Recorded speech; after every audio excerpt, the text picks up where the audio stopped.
The Kybalion, Chapter 8. Planes of Correspondence. As above, so below. As below, so above. The great second Hermetic principle embodies the truth that there is a harmony, agreement, and correspondence between the several planes of manifestation, life, and being. This truth is a truth because all that is included in the universe emanates from the same source, and the same laws, principles, and characteristics apply to each unit or combination of units of activity, as each manifests its own phenomena upon its own plane. For the purpose of convenience of thought and study, the Hermetic philosophy considers that the universe may be divided into three great classes of phenomena, known as the three great planes, namely, 1. The great physical plane, 2. The great mental plane, and 3. The great spiritual plane.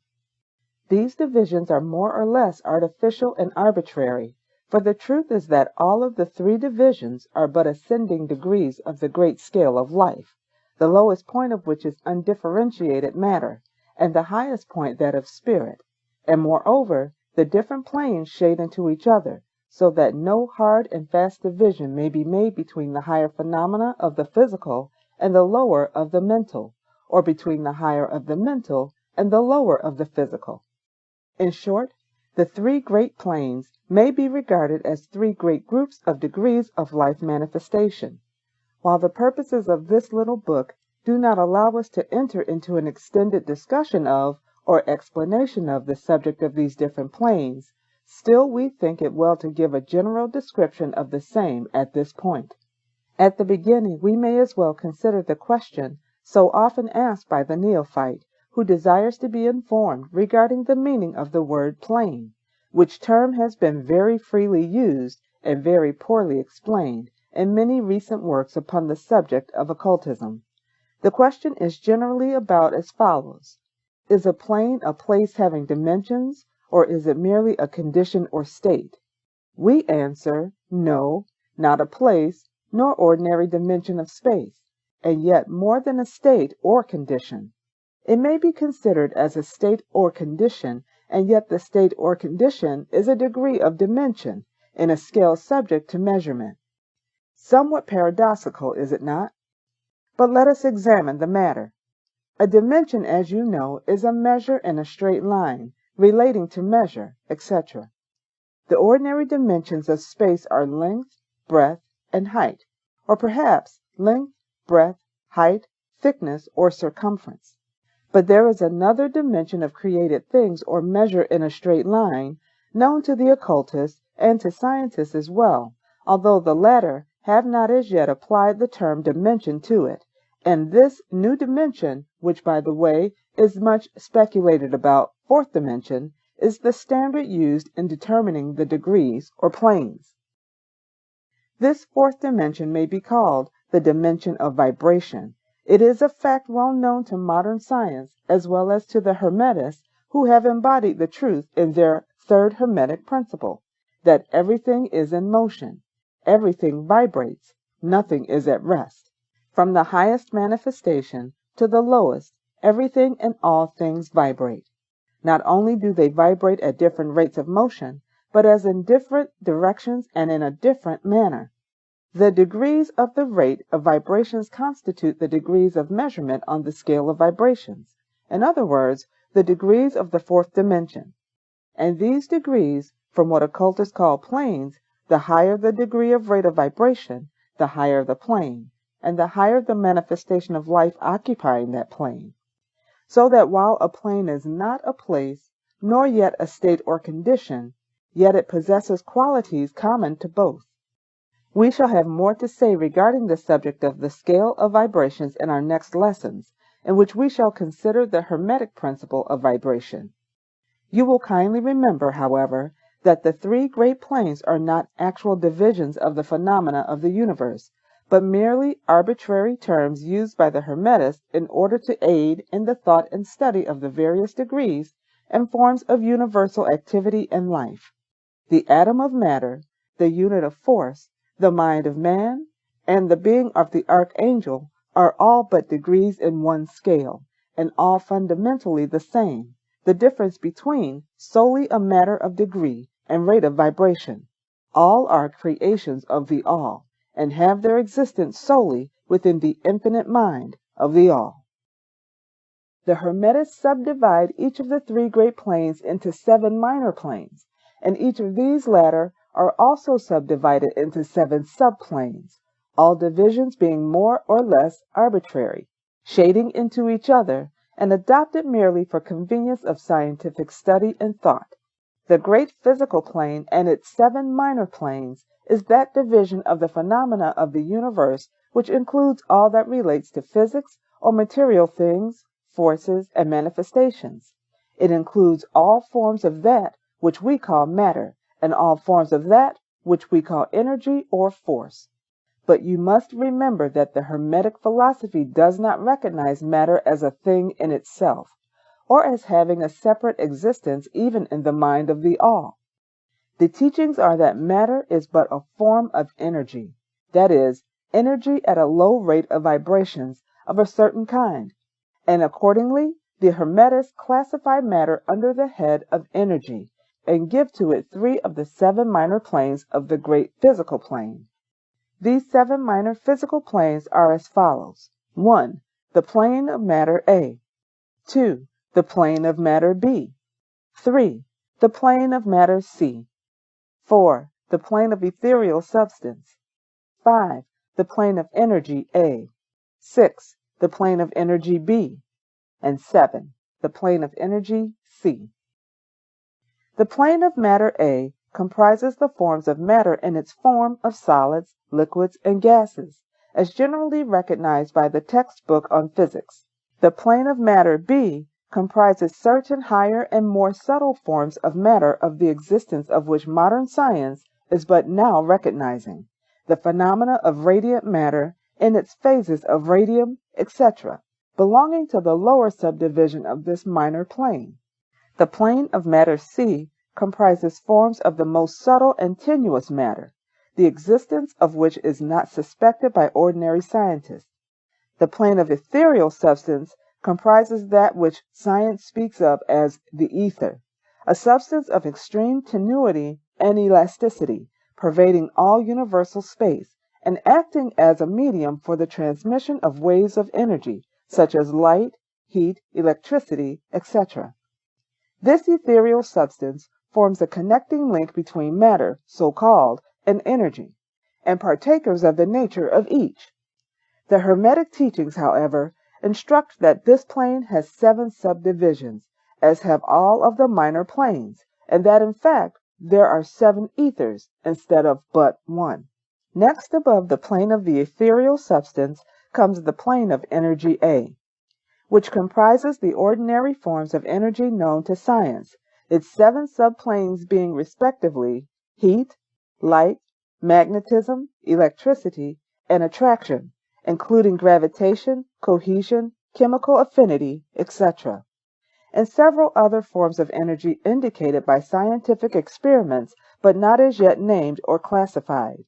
The plane of energy B comprises 7 subplanes of higher forms of energy not as yet discovered by science, but which have been called nature's finer forces, and which are called into operation in manifestations of certain forms of mental phenomena, and by which such phenomena becomes possible. The plane of energy C comprises 7 subplanes of energy so highly organized that it bears many of the characteristics of life, but which is not recognized by the minds of men on the ordinary plane of development, being available for the use of beings of the spiritual plane alone. Such energy is unthinkable to ordinary man, and may be considered almost as the divine power. The beings employing the same are as gods, compared even to the highest human types known to us. The great mental plane comprises those forms of living things known to us in ordinary life, as well as certain other forms not so well known except to the occultists.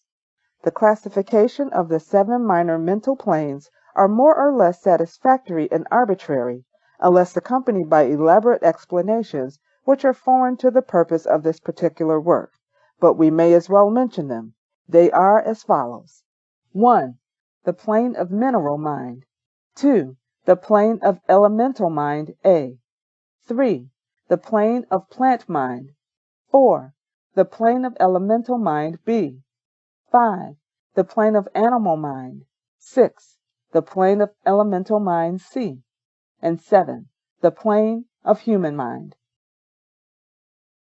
The plane of mineral mind comprises the states or conditions of the units or entities or groups and combinations of the same, which animate the forms known to us as minerals, chemicals, etc. These entities must not be confounded with the molecules, atoms, and corpuscles themselves, the latter being merely the material bodies or forms of these entities, just as a man's body is but his material form and not himself.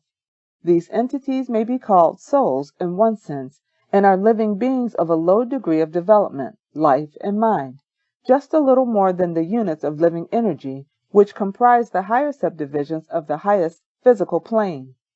The average mind does not generally attribute the possession of mind, soul, or life to the mineral kingdom, but all occultists recognize the existence of the same, and modern science is rapidly moving forward to the point of view of the Hermetic in this respect.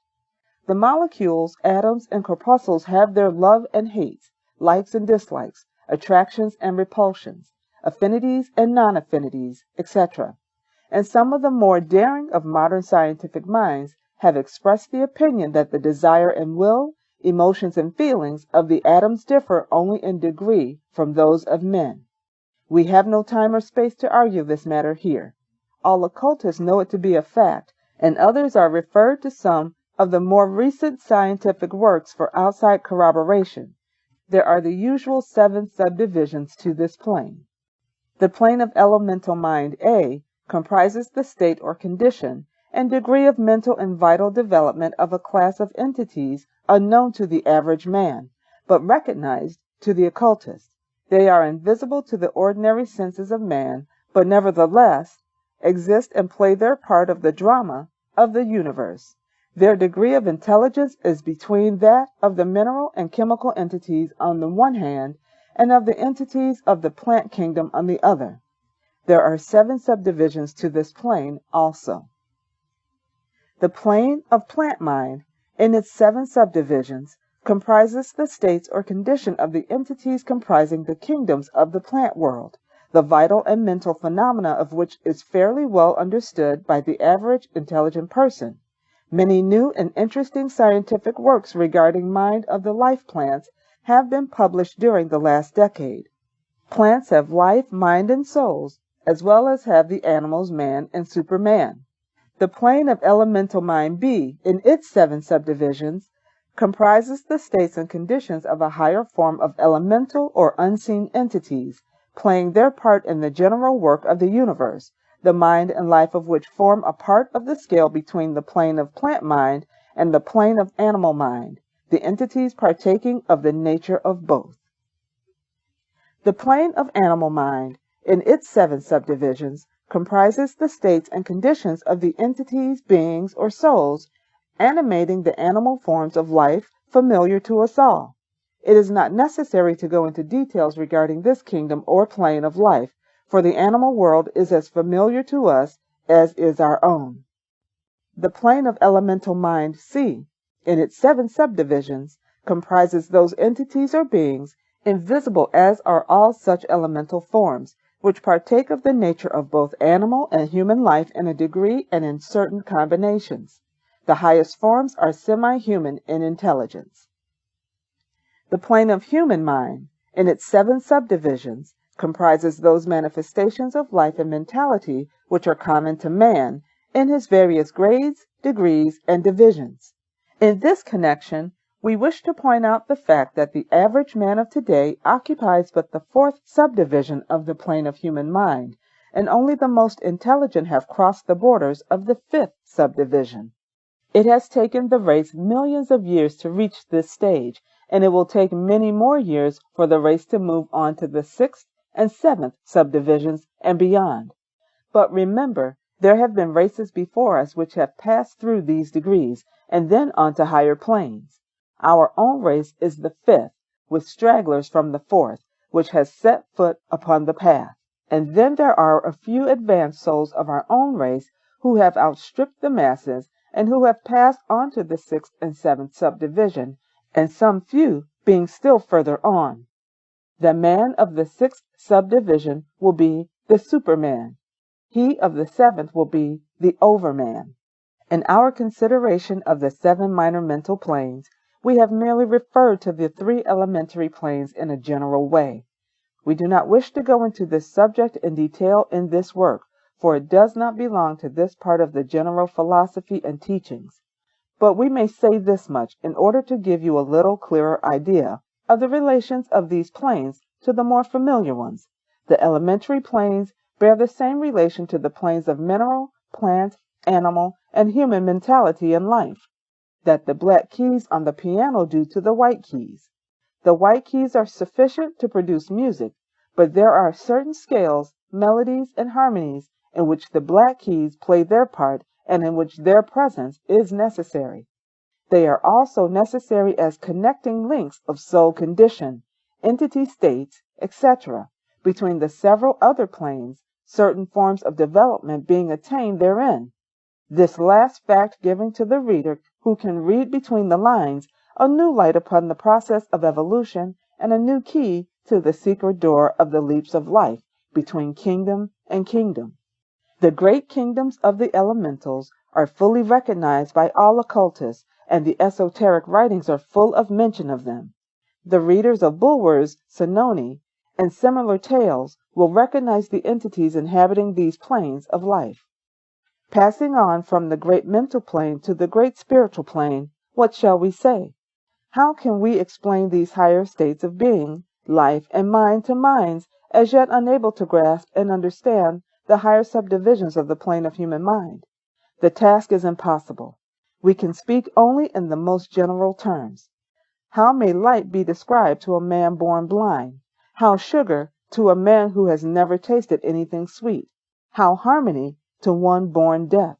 All that we can say is that the 7 minor planes of the great spiritual plane, each minor plane having its 7 subdivisions, comprise beings possessing life, mind, and form as far above that of man of today as the latter is above the earthworm, mineral, or even certain forms of energy or matter. The life of these beings so far transcends ours that we cannot even think of the details of the same. Their minds so far transcend ours that to them we scarcely seem to think, and our mental processes seem almost akin to material processes. The matter of which their forms are composed is of the highest planes of matter. Nay, some are even said to be clothed in pure energy. What may be said of such beings?